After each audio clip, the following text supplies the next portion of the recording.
everybody, thanks for clicking on this video. My name is Ray. Today I'm going to be talking about a really cool subject, a subject that I've neglected for a little bit and I haven't talked about yet. It's Japanese metal, or should I say metal from Japan. I like calling it metal from Japan.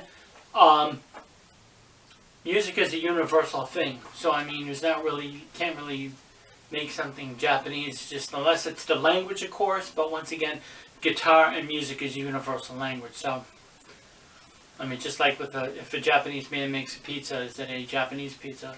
Unless they get weird with it, which Japanese people have done before with pizza. But anyways, I'm here to talk about the main bands that I've liked and listened to for years, like Loudness, Ezio, Seikima, Anthem, Earthshaker, Bow Wow, which of course was Bow Wow before, and all those other bands. So this is going to be a slight review. I have 4 specific albums that I'm going to be talking about, and I'm just going to be talking about Japanese metal in general.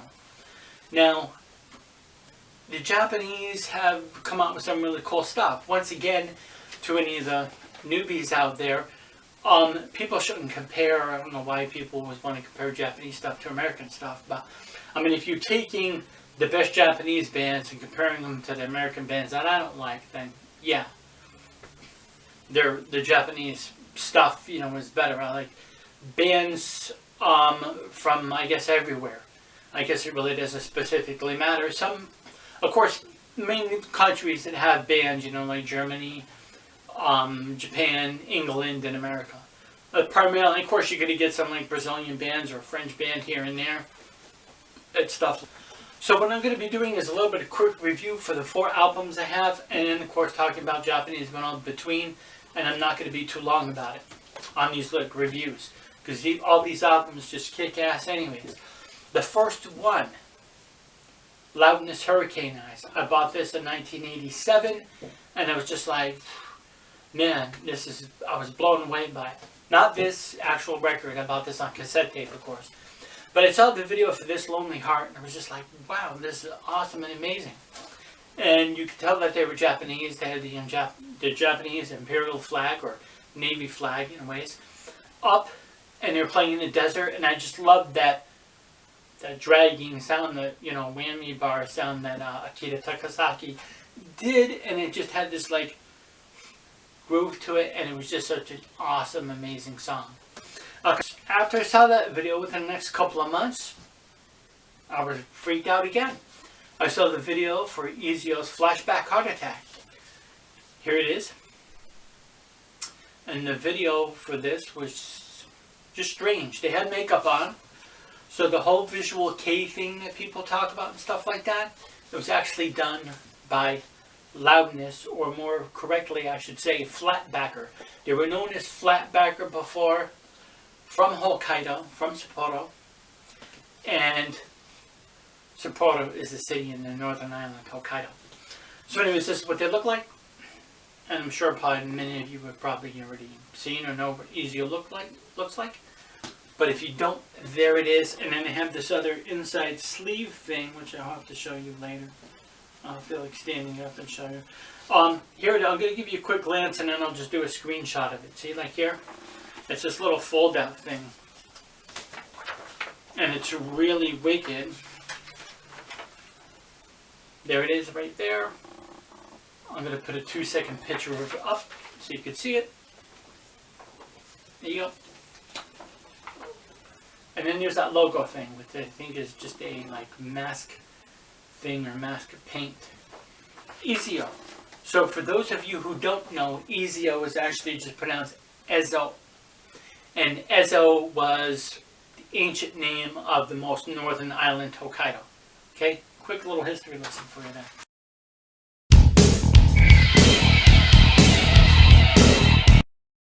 My Godzilla tapestry up. I've had this for a while. It's not a new tapestry. I've had this for like over a year. So what does Godzilla have to do with Japanese metal? Nothing. Nothing really. It's just that it's Japanese and I didn't have time, or I didn't get one of these album covers to do, get a tapestry for them. I will if I do a full review on the Loudness thing.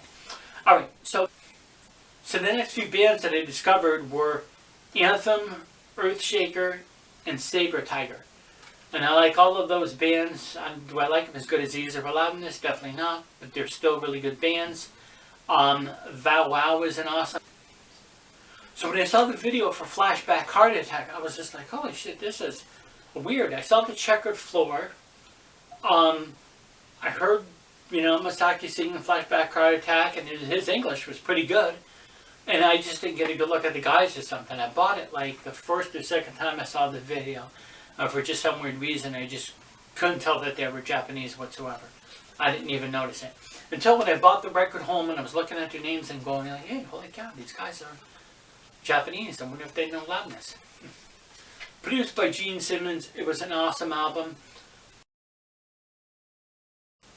To finish up quickly on Loudness and Ezio, I listened to those guys for years, and like by the 90s, they kind of like just disappeared.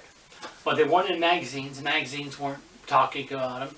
MTV wasn't talking about them. And the news channels, of course, weren't going to talk about two unknown Japanese metal bands. So what happened was Masaki wound up joining Loudness, which most of you probably already know this. But it wasn't until early 2000s when I discovered more of the stuff. Once Loudness did the reunion album, Spiritual Canoe. And then I saw that, and I bought it, and I was just like, oh, holy cow, Loudness is back, that's awesome. And then thanks to eBay and the internet and stuff like that, I was corresponding with people from Japan off eBay and stuff, and trying to get more Japanese music. In '99, Loudness didn't release anything, but Ezio did. So they came out with Fire, produced by Stefan Golfus, or whatever the heck the guy's name is. And this was an awesome one. It includes songs Love Junkie, Nightcrawler, Fire, Wild Talk, and Burn Down the Night. And of course, just all the songs off of here, they're good. It doesn't have that intense sound as the first album, but this is what you'd expect from Ezio. This was the next step of what you would expect, I guess. It was late 1980s. You can't really see the picture here good, of course. You have to just look it up online.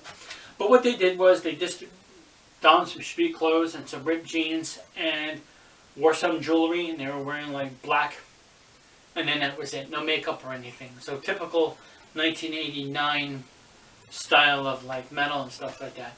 And not only reflected in their look, but like with their music and everything. Black Moon, Back to Zero.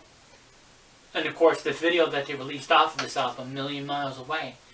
It was good. I mean, this was a good album. This was a good follow-up to the debut album. I should say technically their fourth album, but their second album is Ezio. Okay.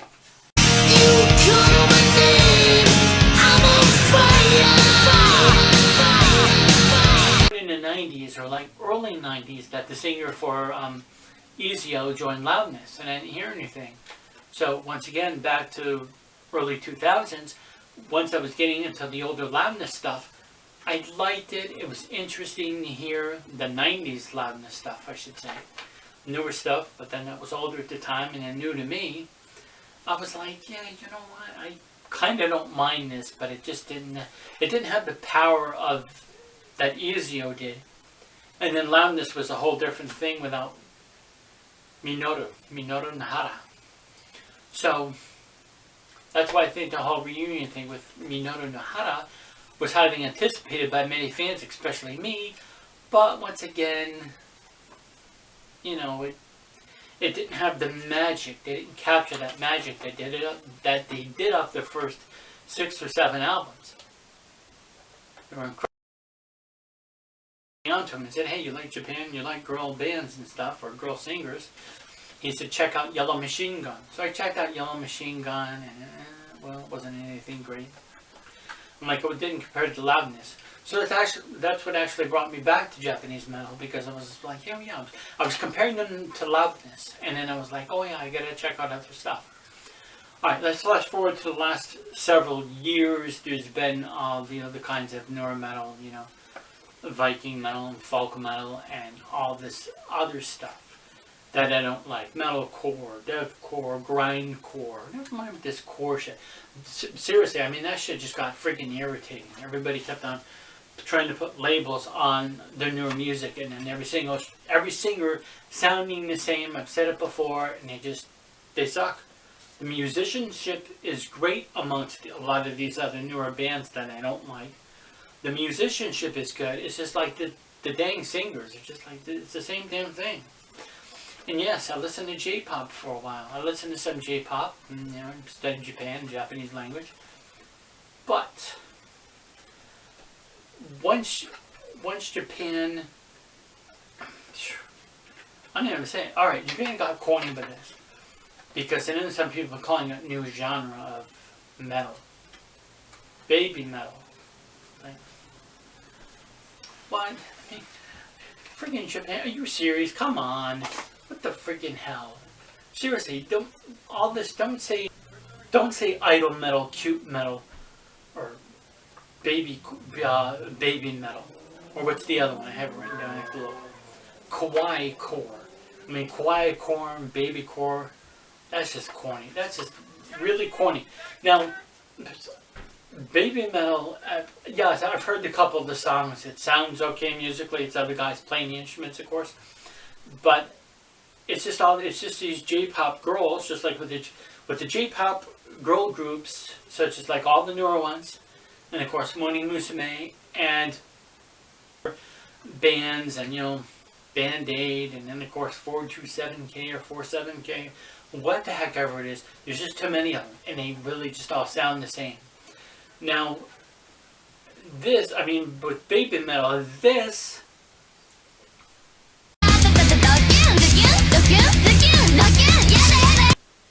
might sound quiet and cute, but it doesn't compare to this.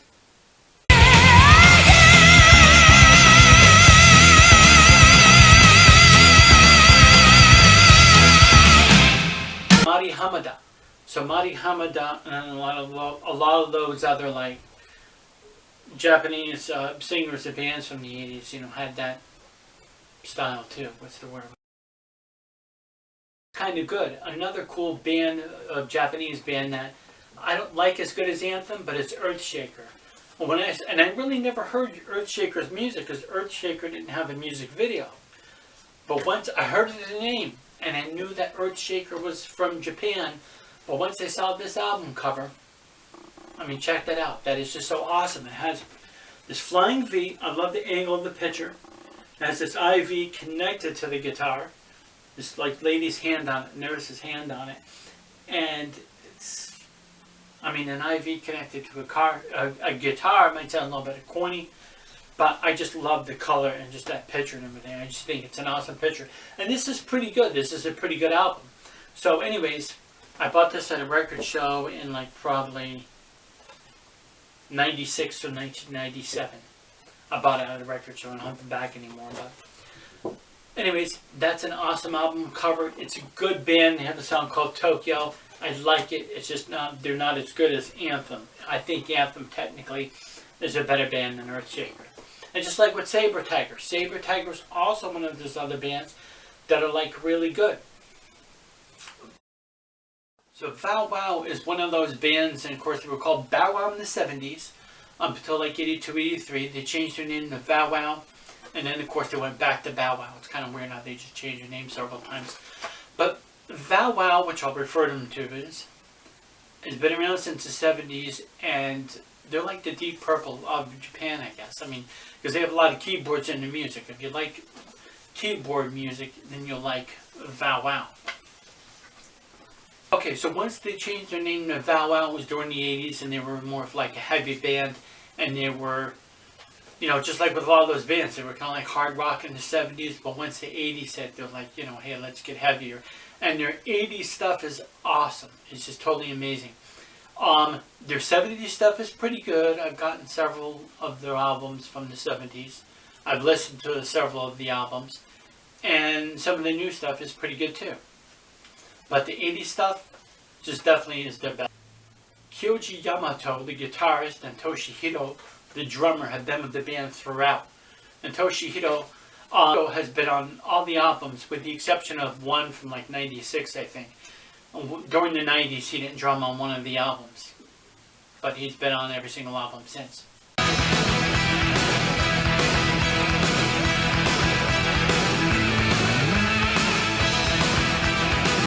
One of the most popular members, even though he was a member just during the 80s, during the Bow Wow years, was Genki Hitomi. Genki Hitomi is awesome. His vocals are amazing. Everybody that, that I see on YouTube comment section is thinking what I'm thinking. Genki Hitomi is an awesome vocalist. He was perfect for Bow Wow, and he's just definitely liked by everybody. Genki Hitomi, not to be confused with Hitomi Tanaka.